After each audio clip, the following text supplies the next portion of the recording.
And we're live! Welcome to another edition of RockSim Live. I am Tim Van Milligan. I am your host for today.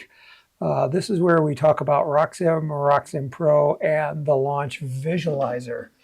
I got a different setup today. I got this big computer, and I feel like I'm being hidden back here, but we'll deal with it.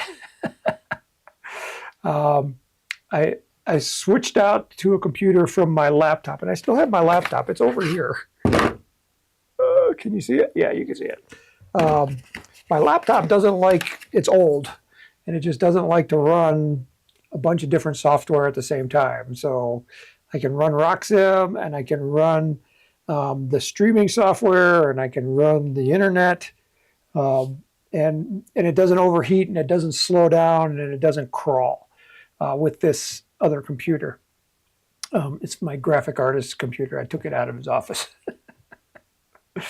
So that's the setup for today, but we're here to talk about RockSim and RockSim Pro and the launch visualizer, or any rocketry questions that you might have. Yeah, hopefully it's working. I see that there's 9 viewers here right now, but nobody has said hello. I have the chat going, so go ahead and let me know if this is getting out into the world. Usually there's somebody in there that says, hello, Tim, and then I know it's working. But with this new setup, I'm unsure if everything is streaming right.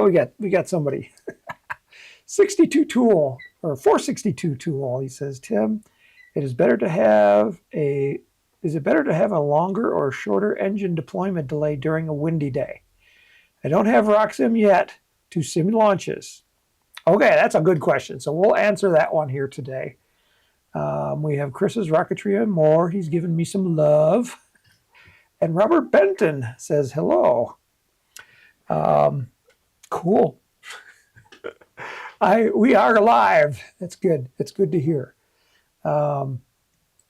So I am going to change. Hopefully this will work. I'm going to go to my computer screen. Oh, look at that worked. Although my face is in the wrong spot, so let me move my face.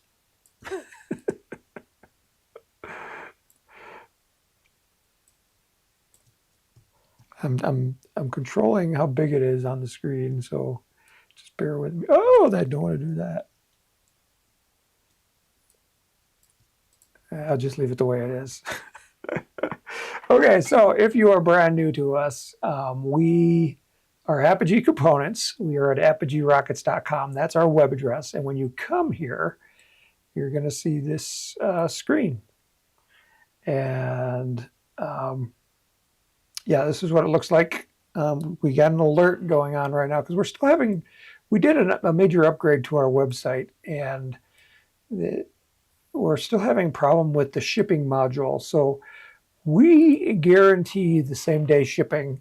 And because of that, we need to know, we try to figure out the price of the shipping right when you're placing your order. And when we did the upgrade, something broke. And like if you have a big order, and it has to go into multiple boxes, like rocket motors can't go with batteries. So that's multiple boxes. So our website right now is not putting it into the multiple boxes like it should. So it's undercharging for shipping. So on those orders that require multiple boxes, we're going to have to come back to customers and say, hey, we're sorry, but our shipping calculator didn't work today. It's on strike. So we need to, get, authorization to put it into multiple boxes so we can get it to you. Otherwise, we'll have to cancel the order because we're not going to lose money on shipping. We don't make any money on shipping, but we're not going to lose any money either. So that's what that alert here is at the top of the screen. But when you come here, you'll see this scrolling banner bar, and it'll have for the launch visualizer. I just put up a new ad for the ARC rocketry There's our sign up for our newsletter. If you're not signed up for our newsletter, you really should. There's a lot of good information in there. And this is our way of contacting people directly. We try not to spam, but we do send two messages per week. One of them is announcing the newsletter, and the other one is an ad. But in today's day and age, we're fighting against Google, because we used to get customers because we had good SEO, search engine optimization. But now with AI and what Google is doing with AI, we're not getting the traffic like we used to. So in order to stay in business, we've got to contact customers directly. So this is the unfortunate world of Google. Anyway, so sign up for our newsletter. We always have really good information, so we make up for it by having some phenomenal information. So this week we did a video, and I'm looking down here. We did the lessons learned from international competition. So I got back from Serbia on Labor Day, or the day before Labor Day. So September 1st, somewhere in there. And now it's the 19th, so it was 19 days ago. But people ask me, what happened in Serbia? How'd you do? What'd you learn? So I made a video, and it's not only a video of our travels, but also what we learned and the cool things that we saw in rocketry. So there was some really interesting stuff at this event. And the only place you're going to find it is in this video, because I want you to go watch the video. Yeah, so something else you'll see on our website is the new product section. This week we released the ARC bulk pack. Now we have two versions. We have a BT70 version, which we released in July, and now in September we released the BT80 version. So, because there's some schools that don't know whether they want to go BT70 or BT80. So we have them both. And each one allows you to build two different rockets. So it's a really good way to get kick-started and get going. Also on our homepage, you'll find our archives for our previous episodes of RockSim Live. We are on episode 211 today. But if you click on that, it will take you to the previous archives, the link to find it, what's in that episode, and a direct link to the timestamp in the video, so you don't have to be searching through it. It'll just take you right there. Also on our webpage, if you click on How To and Guides, come down here to Software, and this is where you would start if you were new to RockSim. We can answer your questions today, and you can start here. But you want to go here to start the RockSim video tutorials right here. You can download a free trial version. You can see what the features are, what you can do with RockSim, the system requirements, and the changes that we've made over the years. There's a lot of information there, so that's really good stuff to start with. What else can I tell you about that? I think that's all the preliminaries. So let's get into the questions. Okay, so the first question was 462 tool. He says, is it better to have a longer or shorter delay during a windy day? All right, so let's go into RockSim. And okay, so here I have a rocket. This is called the Egg Storminator. We recently discontinued this kit, but this is kind of what a TARC team or ARC team would use in the contest, something similar. So this is what it looks in 2D. So you can see this current center of gravity is right here, and it's so far forward because we have an egg up here. So you got a heavy, egg is right here, heavy egg, and there's no motor in the back. So let's launch this rocket and see what it does. So to run a simulation, just come up here to prepare for launch. So this little icon right here is like the bottom of the rocket with two arrows pointing down like it's going down to the launch pad. And then there's a blast deflector underneath. All right, so we've got a 29 millimeter motor, and you can see that right here. Hopefully you can see that on your screen. And to select the motor, you just come down here to choose engine. And it doesn't matter which one we're going to pick. So we're going to pick F22J. J stands for blackjack. So that's a black smoke. It's a 29 millimeter diameter, has a burn time of 3.31 seconds, which is fairly long. And that's one of the reasons I chose it. And it has a total impulse of 64, almost 65 Newton seconds. So you're going to load that into the rocket. And you'll see down here, it loaded it.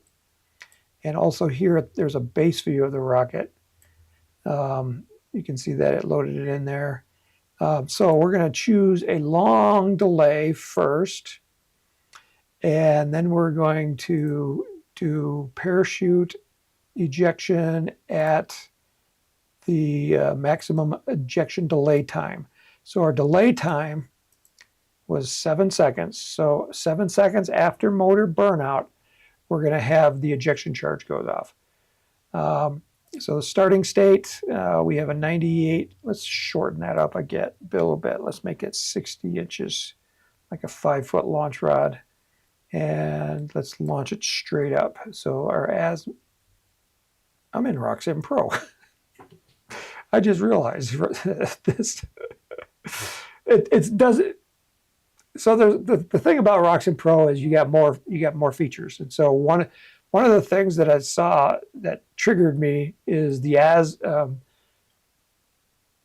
azimuth angle and the launch guide from vertical. So the azimuth is like a compass. So north is straight up, launching to the east is to the right, and that's like 90 degrees. If you were changing it to the south, it'd be like 180 degrees, and to the west is 270 degrees or minus 90. But since we're launching straight up, it really doesn't matter what our azimuth angle is because we're not angling the pad in any direction here. So simulation controls, just leave that at the default. Launch conditions, this is our launch site. And I'm not sure where this launch site is. Oh, I think I know. I think I know what this one is. I think this one's in California near Oakland, because I was playing with it earlier this week and I said, hey, there's something really cool here. And I'll show you that in a minute. Okay, so the wind table in RockSim Pro is how we set the wind. So we get a wind chart like this. So this is where it's different from RockSim because you have a lot more capability here to vary the wind. So I'm going to say I've got a wind coming from the 270 degree direction. So that's coming from the west and is blowing towards the east.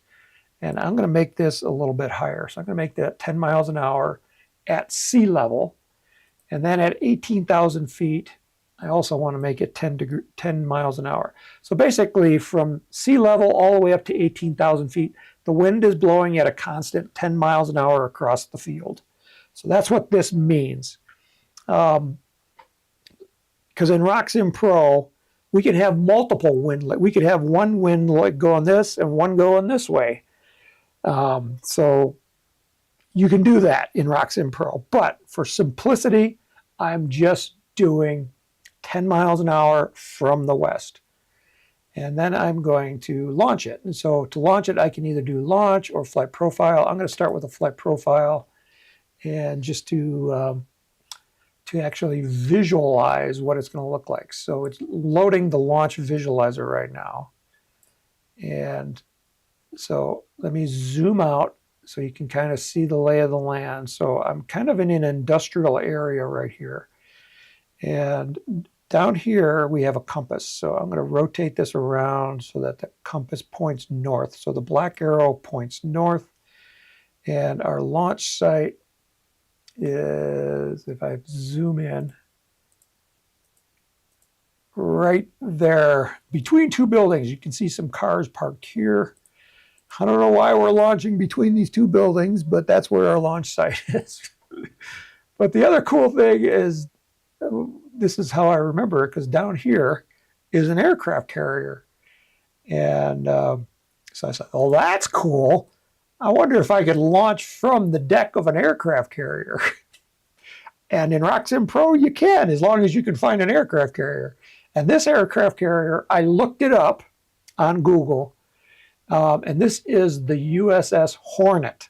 And it's no longer in active service. It's a museum. So this one's not moving. So if you come here looking on your maps in the city of Oakland, you will, or this is Alameda, which is right outside of Oakland, and San Francisco is over here. That's where that aircraft carrier is. And for some reason, I'm launching between these two buildings. So let's launch it and see what happens. So the rocket's taking off. We're not seeing it, so I'm going to pause it here. Let me change views. I'm going to this view. Okay, so let me zoom in a little bit. Okay, so this green line right here is our trajectory. So it launched between the two buildings. It took off, and you'll notice that it's arcing this way, which is, if I move the arrow around, that's to the west. So basically it weathercocked into the wind. Remember, we have a wind blowing from this way all across this way. This little image right here is a close-up view of the rocket. So we can see the wide angle and a small angle of what's going on. So let me back that up. So let's start over again. So, okay, so here's the rocket sitting on the pad, and it's like right in here, right there where my cursor is. And if we launch it, we can see the rocket taking off, and it's starting to arc into the wind. It's going up, going up. Okay, so 7 seconds after engine burnout, we're going to get ejection. So ejection occurred right there. So you can see this trajectory. So you got this goes up, arcs way over, and then the ejection charge comes out. And now it's drifting down to the ground, and we'll see where it lands here in just a second. So it looks like it's landing on a building, or no, not on a building, like right here in this, the one small piece of grass. And it's pretty brown grass. Okay, so that is with a 7-second delay. And you can see in 7 seconds, the weathercocked into the wind, it came over the top, and then it ejected right here. So, so let's run. So that is simulation number 9. So let's change the simulation and change it to a 4-second delay. Now, I'm not changing anything else. All I'm changing is the delay time. So now we're going to rerun the simulation. And I want to look at it from that same view again. So I want to look at it, so from the north. Let me make this screen bigger so you can see it. So again, our rocket is right there where my cursor is, and it should follow the similar trajectory. So the only thing that changes is when the ejection charge goes off. Okay, so the rocket takes off, arcs over into the wind like it did before. And okay, so there's the ejection charge right there. And it actually happened right at Apogee. You know, I couldn't have planned that any better. Because it happened at Apogee, a couple of things have changed. Okay, so one, where did the rocket land? So before, it landed like right about here. So now it's a little bit further away. And why does it land a little bit further away? Well, because it was higher in altitude when the ejection charge went off. So it started higher, so it had a lot longer time to come down, or a little bit longer time to come down.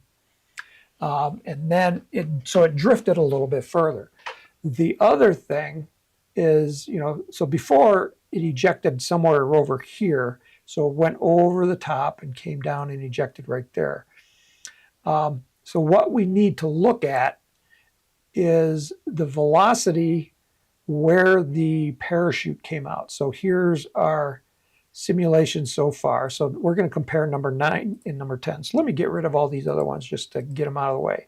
So to get rid of them, you highlight them, and then you just say delete.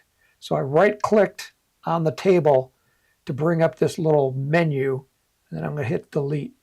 And it's going to ask me if I want to delete, and I'm going to say yes. So now it's 0 was 9, and this is 10 is number 1. So these are the two that we're going to compare. So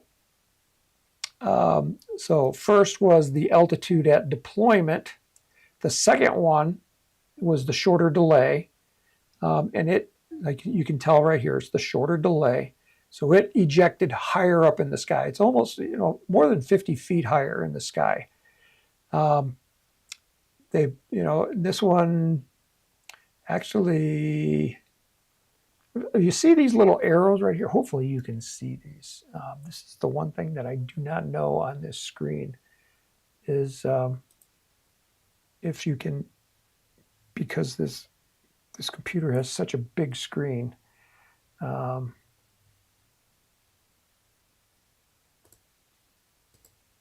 trying to, I don't know.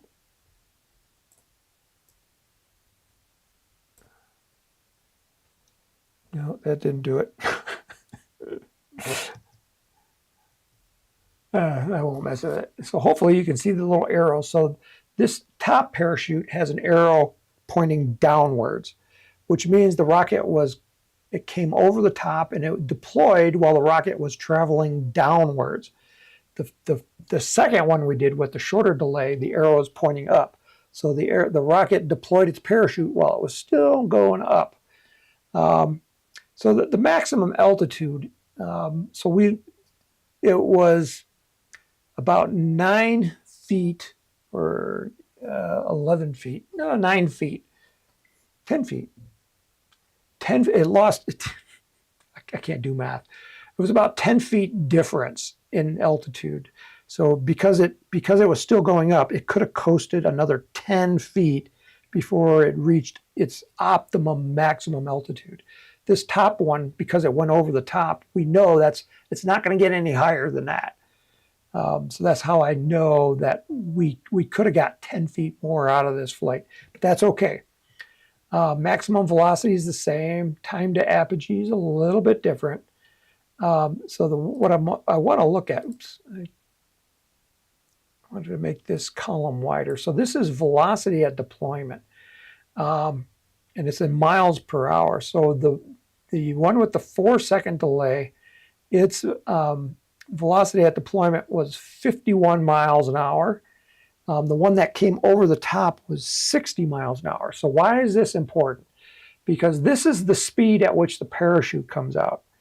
And whether your rocket might fail depends on, will that parachute survive?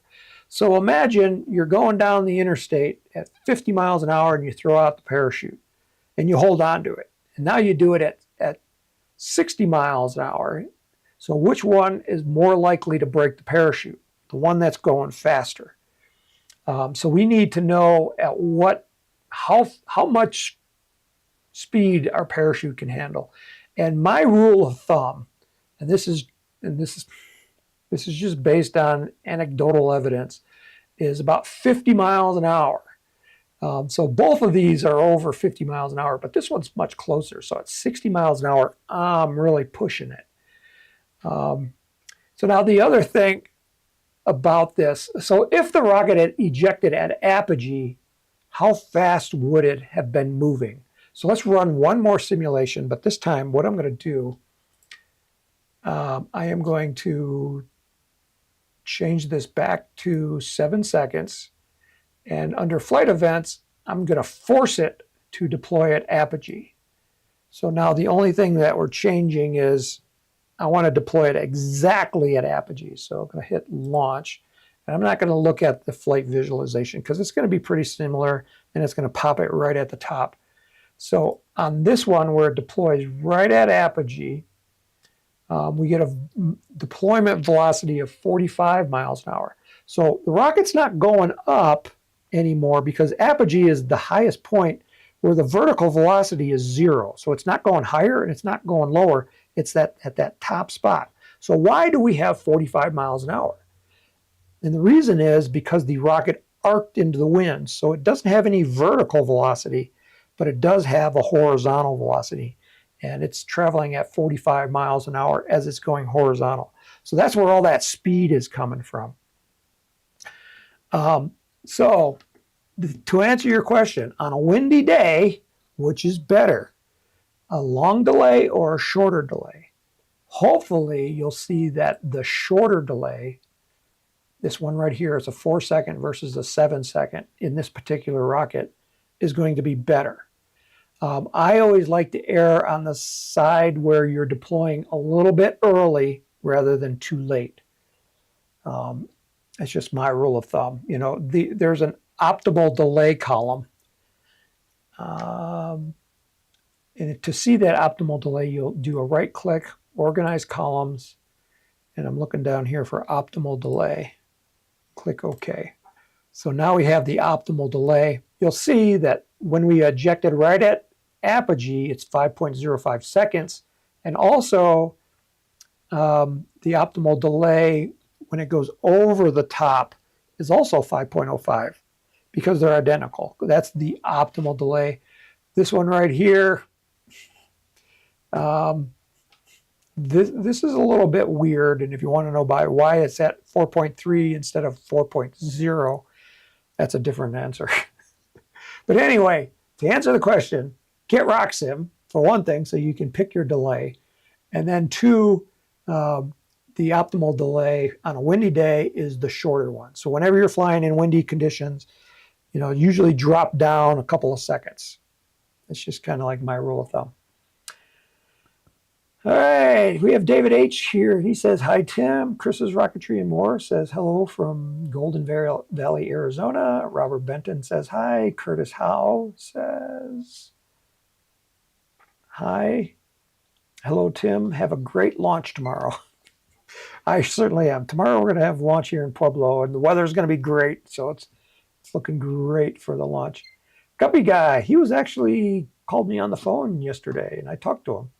He says, howdy from Boise. Nice to talk to you yesterday. My favorite rocket scientist. Oh, cool.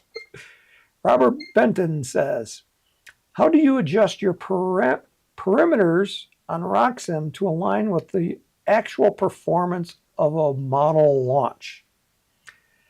Okay, that's a hard one.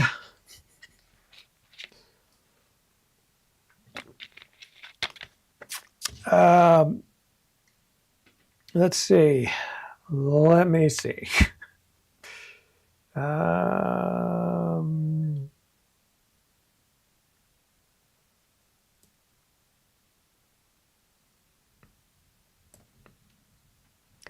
looking in the archives to see if we've talked about this.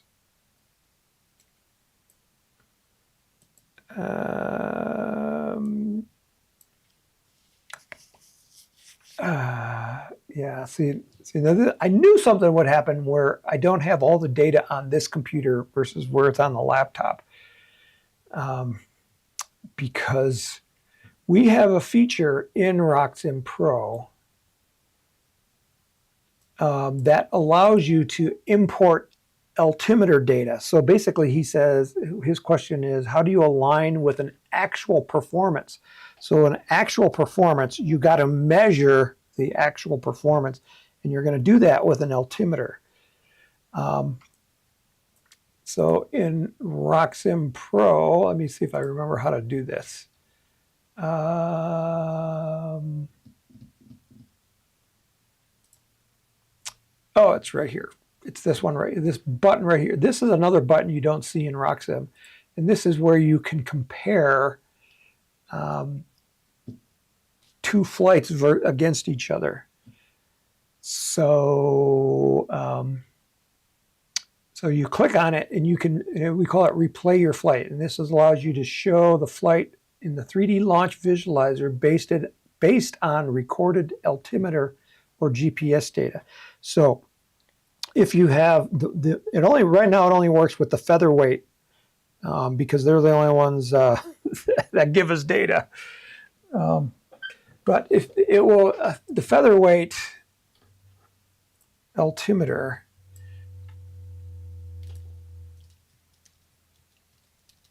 it's the blue Raven is the one that has. You can either use the blue Raven, which is this one, or you can use the GPS tracker, featherweight tracker. This one has the GPS data, and it's better to use the GPS data if you have it, but this is a lot more expensive. You know, it's $206. But you can select the altimeter data file. So you basically you launch this in the rocket, and you're going to get back data, and you can download that data into your computer as an Excel file. And so once you have that Excel file, then you can upload it into RockSim, and RockSim will then know where the rocket was launched from and how high it went and how fast it went, because the altimeter records all that stuff. And then you can compare to another flight. So you can see it's looking at my current simulations for this rocket, and I could compare against any one of those flights. But on this particular computer, I don't have any altimeter data, so I can't compare it against the flight. So basically, you would look at the flight, and now you're going to say, okay, how do I get the two to match? And there's two things that you got to do. One is you got to make sure that your RockSim file matches your real life rocket. So you're going to want to make sure that the weight is the same and the center of gravity is the same. And your launch setup is the same. So in real life, if you launched it straight up, you're going to say, okay, in RockSim, I got to launch it straight up.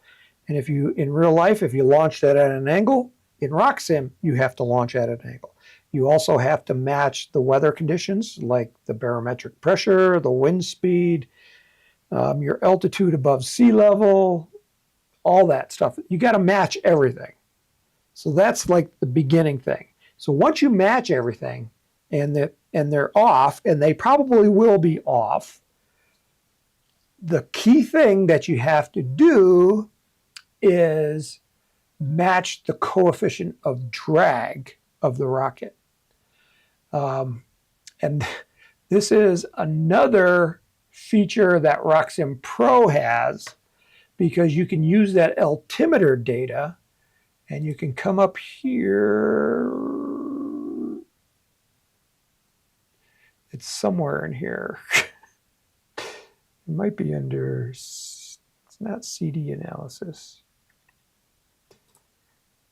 No, this is not CD analysis. We want to, I can't remember. It's got so many features now that it's like hard for me to find things.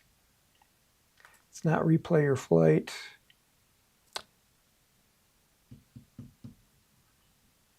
It might not be in this version.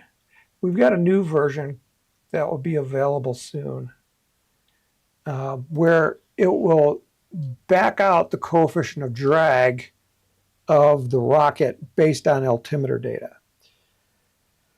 Let's see if let me go to the website and see if I can find it for you. Under Peak of Flight and newsletters, all newsletters. Let's search for drag. Finding the coefficient of drag of your rocket.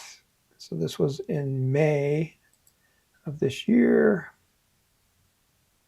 Yeah, okay. So this is what you want to look for. You want to look for Peak of Flight newsletter number 651. Finding the drag coefficient of your rocket. Because that's what you have to match. So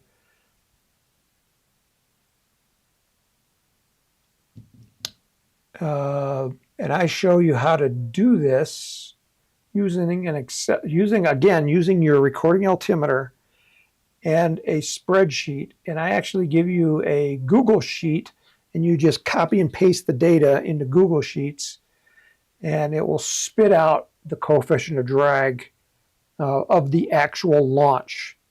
And then you use that number in RockSim. So then you're going to come back here to RockSim, and you're going to use the CD override, and it talks about it here in this article. Yeah, so you want, so I'm in RockSim Pro right now, but this is where you would change it. So since I don't have any data to compare, that's why I was looking in the archives of our website. So I wanted to go to software archives, RockSim live training. See, I stopped putting the archives up in March, and that article came out in May. But I think I did a video on it. So if you go here to advanced construction videos, and I'm going to look for somewhere around May. Here's June. Okay, here's the one. So basically, follow this procedure right here. Determine your model rocket's coefficient of drag. So this is what you're looking for, so you can match here in this CD override tab on RockSim. And once you got the coefficient of drag matched up to the actual coefficient of drag, the results should be really close. And that's what you really want to do anyway, because now that you know that coefficient of drag, any additional simulations, so simulations you do in the future of that particular rocket, because the coefficient of drag is based on the shape of the rocket, and you know it for that particular shape, so any simulations you do in the future are going to be much closer. And that's the whole purpose anyway. But you got to do a little bit of work first. You got to measure it at least once so that in the future you'll get good results. So now RockSim tries to predict the coefficient drag, and it gets reasonable. But now what your question is, how do I make it more accurate? So to make it more accurate, you actually have to fly the rocket and measure it, which it sounds like what you're doing, which is great. We're all for that. So he writes, semi-ran predicted 12K feet, and I actually got 14,175. So again, so he went and looked at his simulations, and he found his maximum altitude, and it was a little bit low in RockSim, and he needed to go higher. So basically what we needed to do is to lower the coefficient of drag so that the rocket goes higher. Because the higher the coefficient of drag, the more drag it has, and it's not going to go as high or as fast. If you lower the coefficient of drag, it's going to go higher and faster. So that is what you want to do. Purple Haze says, David H. from Michigan here, launch day tomorrow. He's got a lock for drag race. That's cool.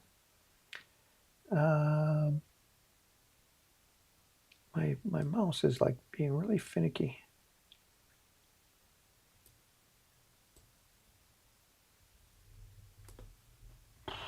For 462 Tool says, thanks, Tim. That helped a lot. That's cool. I'm glad I'm helpful.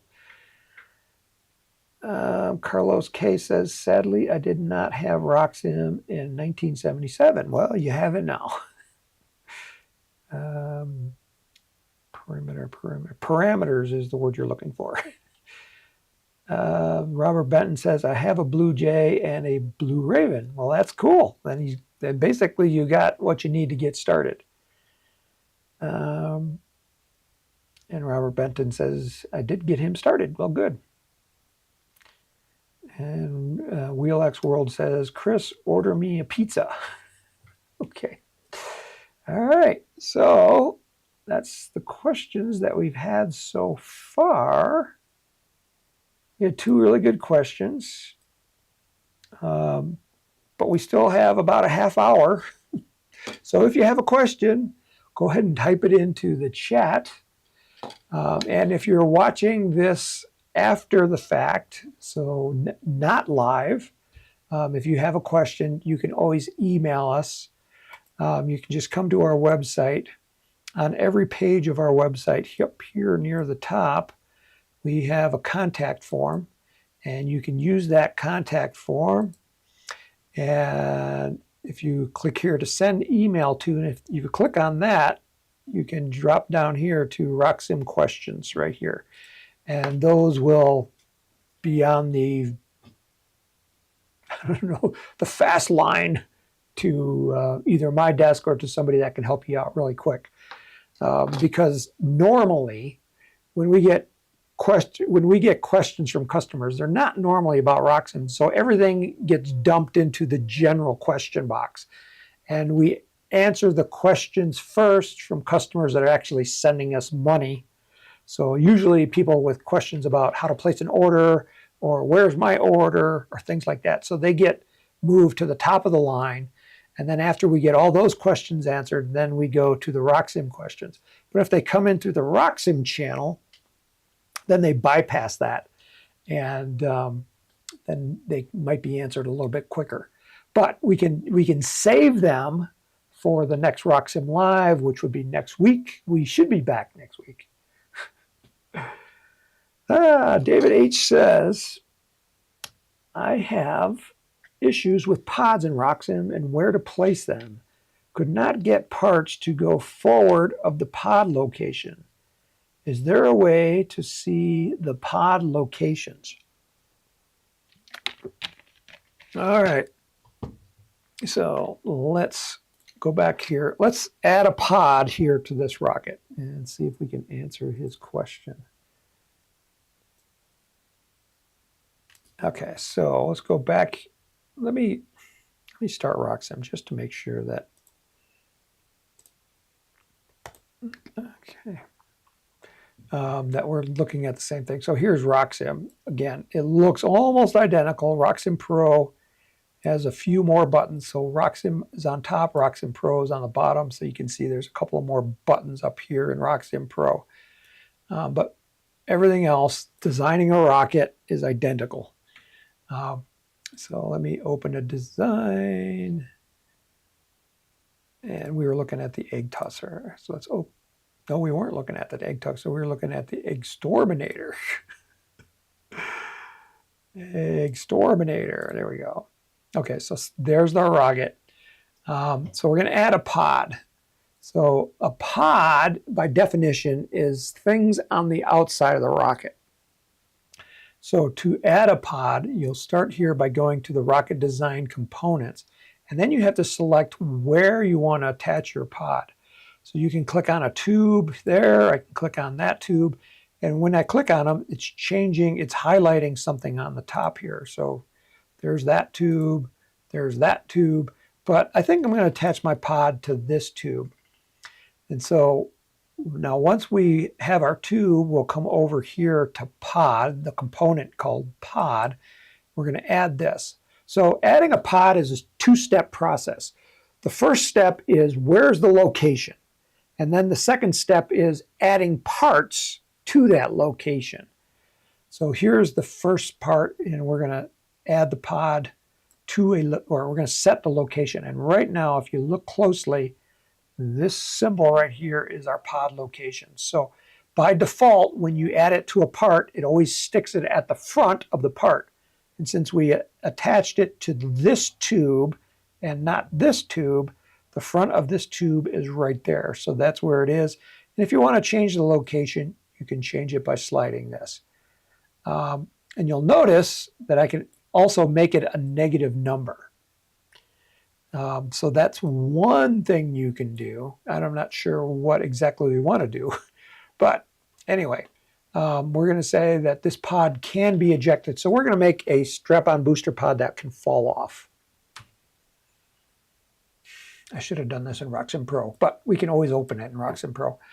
And the reason why it's a lot more fun to see the pods actually fall off in RockSim Pro in the launch visualizer. That's why I say that. Okay, so now we have the pod, and we'll call it a strap-on booster pod. Always change the name. And I'm going to click OK. Okay, so it added the part. So now we're going to start attaching parts to this pod. So highlight the pod, and you can see these are the parts that we're going to start with. So I'm going to start with a nose cone and then work down. So it doesn't want to select from that database. What's going on there? That's interesting. Usually I can select from the database. Choose from database. It's like my computer doesn't see that there's nose cones. Like, where's the database? Okay, because this could be a different problem, but I don't need to select from the database. I can do it from memory. So I'm going to make the length 2.75 inches long. The diameter is 0.976, which is BT50. And so we have a basic cone right now, and I can change the shape to ogive, parabolic. Let's make the, oh, it's not seeing the materials either. What's going on here? Interesting. I don't have any parts in here. Let me see if I got them in RockSim Pro. I need a material. I see, like I told you, when I just set this computer up, but I didn't run RockSim to make sure that everything worked. So here's RockSim Pro. Go to Rocket Design Attributes. Go to this. I'm going to select that body tube, add a pod. Current configuration of the pod is right there. And we're going to change the name.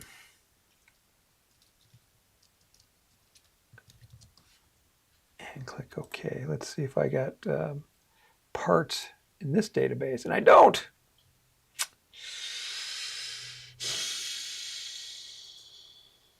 Okay. So this is where we got to go find the parts. So occasionally, this happens to customers too.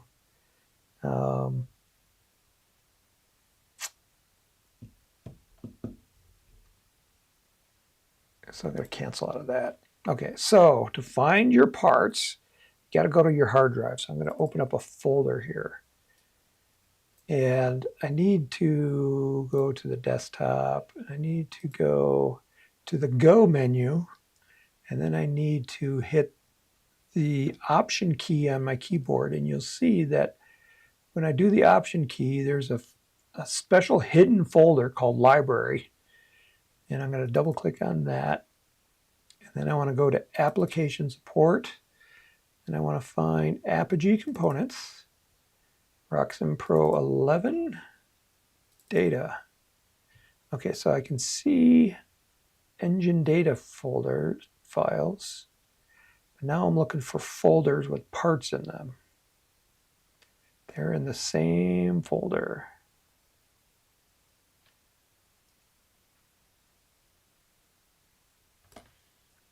Okay, no, that's not it. So I don't have any parts data in here. Interesting. Okay, let's go back here to RockSim 10. Nope, there's nothing in 10. Okay, so here are some data. This is what it should look like. Anything with CSV. So all of these right here. So this is bulkhead data, body tube data. What's CF? Custom fin. CR is centering ring. Engine block. FS Finch. sheet, graphs, launch log, material, motor data, nose cone data, PC data. So all these are the data files, and we need to get those into the right folder. So I'm going to do a copy, and then I'm going to go back here to RockSim Pro 4. See, this one had data. Only some data. So I'm in the right folder. I'm going to do a paste. I'm going to do paste V. Yeah. So it pasted all that data there. And then I want to go back here to RockSim 11 and do the same thing in the data folder.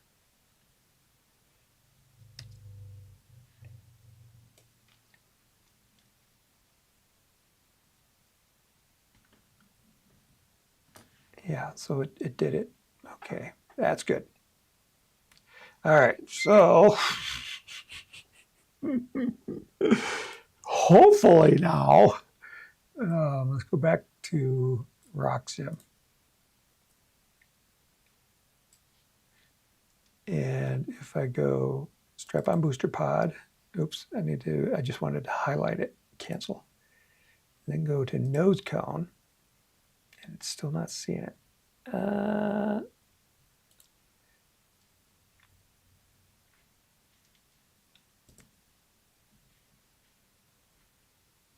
Let me try restarting.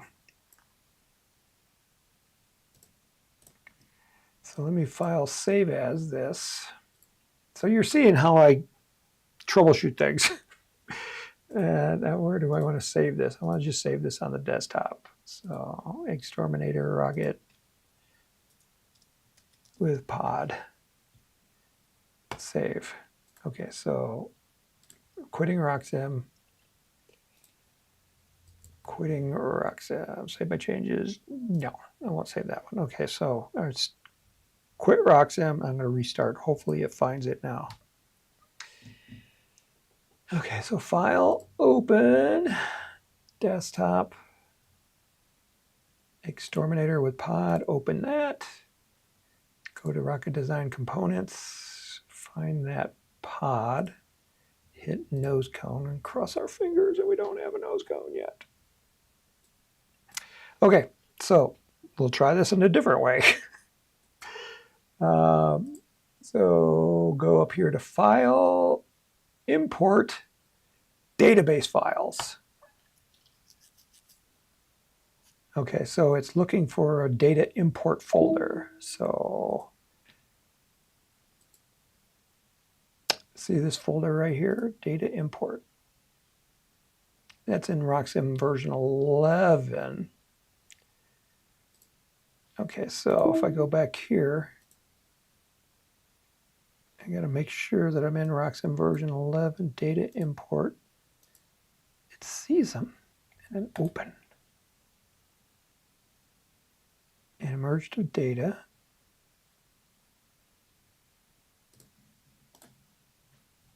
I'm going to say yes to all. Database merge. So it merged a whole bunch of stuff.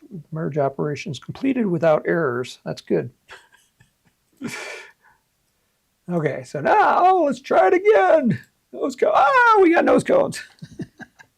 So I should have done it the second way. All right. Okay, so what am I looking for? Nose cone. So we're looking for an Apogee. I got a whole bunch of nose cones here. Science fair nose cone. PNC 18. PNC 24A. This is the one I'm looking for because this is the parabolic one.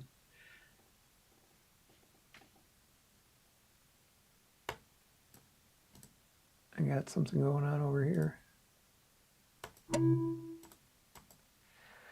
Okay, and we'll click OK. Okay, so now we're back to where we should have been. To answer, is it Robert's question or Mark's question?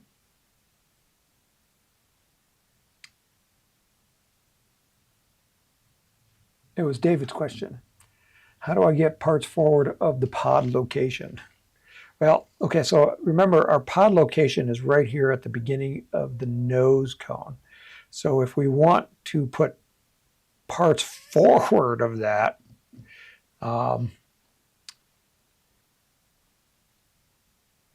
you have to move the pod location. The pod is just a nebulous collection of parts. So I can move that part around anywhere.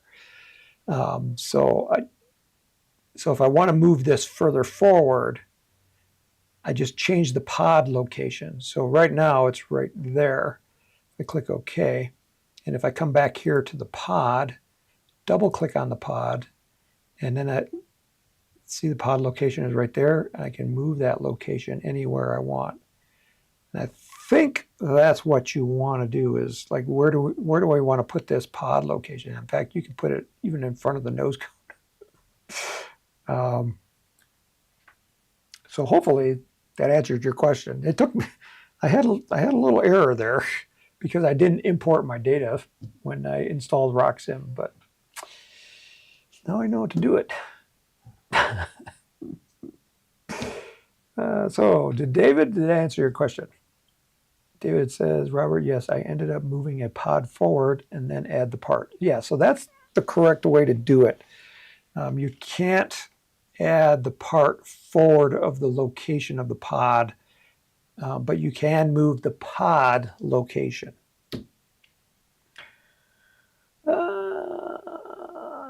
Robert Benton says, oh boy, my question wasn't the hardest one. It wasn't it wasn't. My pods do not have a marker, says David H. Okay, your pod does not have a marker. It should have a marker. So it might be that your marker is the same color as your background screen. So let's see if we can figure out where that is. So let's go under Preferences. So I'm going to RockSim Preferences. And I'm going to go to 2D Drawing. Huh.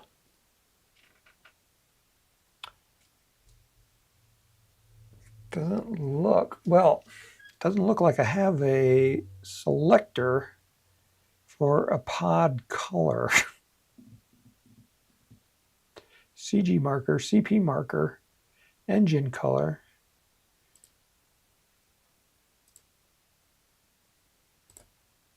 Why would that be different?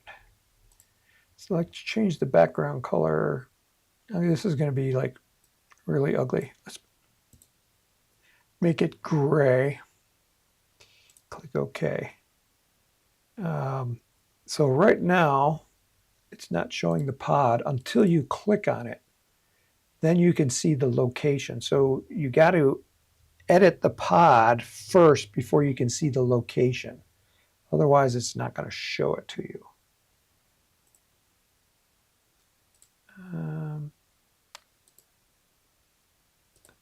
Looking at the different views here to see if, yeah. So it doesn't show it unless you double click on the pod itself, and then you can see it. So try doing that. I'm surprised we don't have a color for that. So again, to change that background color, you won't go up to RockSim Preferences, 2D Drawing, and then Background Color. And I just changed it to a gray. And technically you should have it, well, I'll leave it white. Okay. Hopefully, David, that answers your question. And I don't have any other questions. It's 3 o'clock. So what I might do is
sorry about you guys.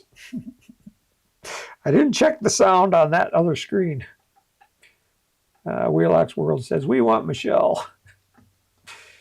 Okay, so the question that I just answered was from Carlos, and he says, will there be an iPad or an iPhone version of RockSim? And what I showed was we have a version called the Launch Visualizer, and it's on a website. So you just use your iPhone or your iPad to go to the website rocksim.com, and then you can run your simulations there for on-the-field use. It doesn't design rockets, but it allows you to simulate your rockets on the field. And if you're on the field, that's probably what you're going to want to do anyway. It takes a long time to design a rocket. You probably just want to simulate it. So just use that. Just you open up the browser on your device, go to rocksim.com, and you can run your simulations there. Okay. David H. says, well, I got my answer, sort of. Still no location shown. That's weird that you're not getting your location shown. Anyway, I like this computer. It's just that I got to get it set up. And it's a lot faster than my old laptop. My old laptop needs to be upgraded, but yeah, that costs money too. And, so buy RockSim and buy rocket parts and rocket motors and rocket kits from Apogee. And then maybe I'll have enough money to upgrade my computer. Summer is just the slow time of year. And this summer was really slow. And thank goodness that school is back in sessions, because the schools are picking up and things are picking up. So anyway, we'll be back next week. Same time at 2 p.m. Mountain Time, and it's 4 p.m. on the East Coast. So I guess we'll see you then. So let me give you a countdown, and we'll get out of here. So 5, 4, 3, 2, 1. Go out and launch something.